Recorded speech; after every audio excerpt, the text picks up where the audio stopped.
बालाघाट जिले की लांजी पुलिस ने मोबाइल टावर लगाने का झांसा देकर बुजुर्ग दंपत्ति को बंधक बनाकर लूट करने वाले गिरोह का पर्दाफाश कर दिया है। इस सनसनीखेज वारदात में शामिल 5 आरोपियों को गिरफ्तार कर लिया गया है, जबकि 2 आरोपी अब भी फरार है। 25 जुलाई को लांजी थाना क्षेत्र के ग्राम कुल्पा में 4 अज्ञात युवक मोबाइल टावर लगाने के लिए जमीन देखने के बहाने एक बुजुर्ग दंपत्ति के घर पहुंचे। आरोपियों ने आधार कार्ड और बैंक पासबुक देखने के नाम पर दंपत्ति का विश्वास जीता और कागजी कार्रवाई का बहाना बनाकर घर के अंदर चले गए। इसके बाद बंदूक की नोक पर दोनों पति पत्नी को बंधक बनाकर उनके साथ मारपीट की गई और सोने चांदी के जेवरात, नकदी, मोबाइल फोन, आधार कार्ड एवं बैंक पासबुक लूटकर फरार हो गए। मामले की गंभीरता को देखते हुए लांजी पुलिस ने महाराष्ट्र के गोंदिया जिले की आमगांव पुलिस के साथ संयुक्त जांच शुरू की। पुलिस ने घटनास्थल से लेकर आमगांव मार्ग तक लगे सीसीटीवी कैमरों के फुटेज खंगाले और तकनीकी साक्ष्य जुटाए। मुखबिर की सूचना के आधार पर आमगांव निवासी राजेश भोयर को हिरासत में लेकर पूछताछ की गई, जिसने अपने साथियों के साथ वारदात को अंजाम देना स्वीकार कर लिया। आरोपियों की निशानदेही पर पुलिस ने घटना में प्रयुक्त स्कूटी, लूटे गए सोने चांदी के जेवरात और नकदी बरामद कर ली है। गिरफ्तार आरोपी झारखंड, पश्चिम बंगाल, बिहार और महाराष्ट्र के निवासी हैं तथा इनके खिलाफ पहले से भी कई आपराधिक मामले दर्ज हैं। पुलिस अब फरार 2 अन्य आरोपियों की तलाश में जुटी है। देखिए, थाना लांजी के ग्राम जो कुल्पा है, वहाँ पर फरियादी शत्रुघ्न लिल्हारे जी के द्वारा बताया गया था कि 25/7/2026 को दिन में करीबन 1-1:30 बजे के आसपास उनके पास 3-4 लोग आते हैं, जो कि पहले भी उनके पास आए थे और प्रपोजल ये लेके आए थे कि उनके जो घर में खाली ज़मीन है, उस ज़मीन पे वो टावर लगाना चाहते हैं जियो कंपनी का, और अपने आप को जियो कंपनी का रिप्रेजेंटेटिव बता रहे थे। इसी के चलते उन्होंने उनको ना केवल अपने घर पे बुलाया, चाय पिलाई, और उनको लगा कि एक्चुअली में 8,000 रुपये जो उन्होंने बताया था कि आपको मासिक 8,000 रुपये मिलेगा, उसके लिए वो अपने बच्चों से जब संपर्क करने का प्रयास कर रहे थे, तभी इसी बीच में उन लोगों ने लोग जो अंदर आए हुए थे और अन्य लोग जो आए, उन्होंने डकैती की घटना को अंजाम दिया था। फरियादी के द्वारा ये बताया गया था कि इससे पहले करीबन 28 जून को भी इसी प्रकार के 2-3 लोग आए थे और इसी तरह का प्रपोजल लेके आए थे, और तब भी घर पे काफ़ी लंबे समय रुके थे। लगातार हम लोगों ने टीम्स बना के इसमें पहले टेक्निकल एनालिसिस किया कि इस प्रकार की घटनाएं कैसे हो सकती हैं, और क्योंकि बॉर्डरिंग क्षेत्र था जिसमें महाराष्ट्र से लगा हुआ गांव है, तो महाराष्ट्र के भी लोगों को हमने ट्रैक डाउन करना शुरू किया था।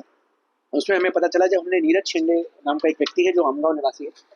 उसको जो लाके जब पूछताछ की, तो उसके द्वारा बताया गया कि धीरज फुंडे और हेमंत फुंडे करके जो हैं 2 लोग, उसमें हेमंत फुंडे जो है उसको टावर के नाम से भी कई लोग जानते हैं, क्योंकि इस प्रकार की धोखाधड़ी करना, 420 करने का आदी रहा है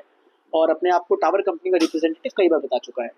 जब हमने इन सभी चीज़ों को ट्रैक डाउन करना स्टार्ट किया, तो हमें पता चला कि इन्हीं के साथ राजेश भोयर, दीपक दास, शिव कुमार दास, जो कि वेस्ट बंगाल, 24 परगना, झारखंड में देवघर और बिहार के निवासी हैं। ये लोग ट्रेन के माध्यम से गोंदिया रेलवे स्टेशन तक आए थे, जहाँ पर राजेश भोयर के मित्रों ने जाके और हेमंत फुंडे के साथ मिलकर जाके इनको रेलवे स्टेशन से लाए थे।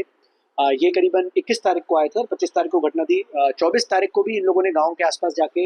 एक बार माहौल भांपने की और जांचने का प्रयास किया था। वर्तमान में ये तीनों लोग हमारे पास गिरफ्तार हैं, जिसमें करीबन 4 लाख के आसपास का जो मशरूका है वो पुलिस ने जब्त किया है। इसी के साथ जो हेमंत फुंडे और धीरज फुंडे हैं, इनको वर्तमान में महाराष्ट्र पुलिस जो है इनसे उनके संबंधित प्रकरणों में पूछताछ कर रही है। इनकी आपराधिक पृष्ठभूमि की बात करें तो जो इसमें अन्य फरार लोग हैं और हेमंत फुंडे और ये जो है, इनके ऊपर 10-10 अपराध हैं, जिसमें चोरी का, गृह वेतन का, इवन डकैती जैसे गंभीर अपराध भी पूर्व से इसमें इनके ऊपर निकले हैं। मुझे लगता है कि इसी के साथ महाराष्ट्र पुलिस ने हमारा बहुत अच्छा सहयोग किया, बहुत ना केवल हम लोग को लोकल इंटेलिजेंस में मदद की, परंतु इसी के साथ साथ अपने काफ़ी सारे लोग उन्होंने पर्सनली इसमें इन्वॉल्व करे लगाए, तो उनका भी हम लोग धन्यवाद करना चाहते हैं। और जो व्यापारियों के साथ जो 2 घटना हुई है, उसमें जो कल घटना हुई है, उसमें भी हमें कुछ लीड्स या लिंक जो हैं वो महाराष्ट्र, गोंदिया, रावणबाड़ी क्षेत्र के प्राप्त हुए हैं, और उस पर आज वर्तमान में टीम्स लगातार मूव कर रही हैं, और एडिशनल एसपी और 3 एसडीओपीज जो हैं वो अभी किरनापुर और आसपास के क्षेत्रों में टीम्स बना के उसका एनालिसिस कर रहे हैं। मुझे लगता है बहुत जल्द उसमें भी जो आरोपी होंगे वो गिरफ्तार रहेंगे। लांजी में लगातार घटनाएं हो रही है, लांजी को क्यों फोकस कर रहे हैं? अंतर्राज्यीय विरोध भी सक्रिय हो गया है, ऐसा लग रहा है। तो मुझे लगता है कि लांजी में एक जोग्राफिकल एडवांटेज जो आरोपियों को मिल रहा है कि बहुत इजीली महाराष्ट्र के बॉर्डर से आते हैं या छत्तीसगढ़ के बॉर्डर से आ रहे हैं, ट्राई जंक्शन जैसे हम कहते हैं, वो शायद हो सकता है कि उसका अब्यूज़ कर रहे हैं। तो जैसा आपने बताया कि अब हम लोग इंटरस्टेट जो बीसी करके एक रोल होता था, बैड कैरेक्टर रोल्स पहले चलता था, हम लोग उसको डिजिटल फॉर्मेट में स्टार्ट करने के लिए हम लोग उसकी प्लानिंग कर रहे हैं कि अन्य आसपास के गाँव जो हैं वहाँ की भी इस प्रकार के व्यक्ति जिनकी आपराधिक पृष्ठभूमि रही है या आपराधिक इसमें इन्वॉल्व रहे हैं, उनको लोकल पुलिस के माध्यम से ऑफकोर्स जांच करना, चेक करना, उनके डॉजियर फॉर्मेशन करना, क्योंकि इससे पहले आपको याद होगा जब कोतवाली में मंदिर चोरी और अन्य प्रकरण किडनैपर और इस बेल्ट में हुए थे, तो उसमें भी जो आरोपी थे वो महाराष्ट्र के निकले थे। और तो इस प्रकार की चीज़ों का जो डकैती हुई थी अभी,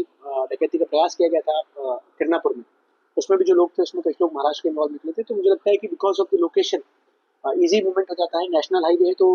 बाइक्स का जो स्पोर्ट्स बाइक यूज कर रहे हैं, स्पोर्ट्स बाइक का धूम स्टाइल में आपने बताया बाइक का इस्तेमाल कर